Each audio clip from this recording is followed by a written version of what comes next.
അതേസമയം ഇടുക്കിയിലെ ദേശീയപാത വികസന പ്രവർത്തനം നിർത്തിവെക്കാൻ ഹൈക്കോടതി പറഞ്ഞിട്ടില്ലെന്ന് കേസിലെ ഹർജിക്കാരനായ എം.എൻ. ജയചന്ദ്രൻ.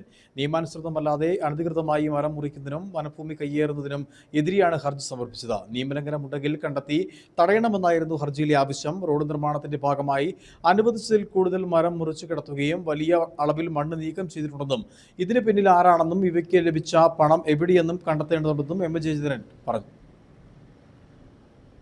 കോടതി കൃത്യമായിട്ട് പറഞ്ഞു, അവിടെ അനുമതി എടുത്തിട്ടില്ല എങ്കിൽ ചീഫ് സെക്രട്ടറിയോട് പറഞ്ഞിരിക്കുന്നതാണ്, അനുമതി ഉണ്ടോ എന്ന് പരിശോധിക്കുക, അനുമതി കൊടുത്ത സ്ഥലത്താണോ പണി നടക്കുന്നതെന്ന് പരിശോധിക്കുക.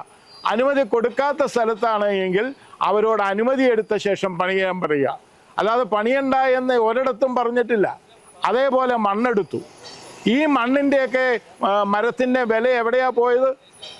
അത് ജനങ്ങൾക്ക് അവകാശമുള്ള ഇതല്ലേ, സമ്പത്തല്ലേ? ആ സമ്പത്തിന് വിറ്റ് കിട്ടിയ പൈസ അല്ലെങ്കിൽ രൂപ എവിടെ പോയി എന്ന് പറയാൻ ബന്ധപ്പെട്ട അധികാരികൾ ബാധ്യസ്ഥരാണ്. അവിടെ മരങ്ങൾ വെട്ടി എന്നുള്ളത് സമ്മതിച്ചിട്ടുണ്ട്, കോടതി സമ്മതിച്ചിട്ടുണ്ട്. മണ്ണെടുത്തു എന്നുള്ളത് സമ്മതിച്ചിട്ടുണ്ട്. ഈ മണ്ണെടുത്ത് അവിടുന്ന് വെട്ടിയ നൂറുകണക്കിന് മരങ്ങൾ എങ്ങോട്ടാണ് പോയത് എന്ന് പറയാൻ ഈ അധികാരികൾ ബാധ്യസ്ഥരാണ്.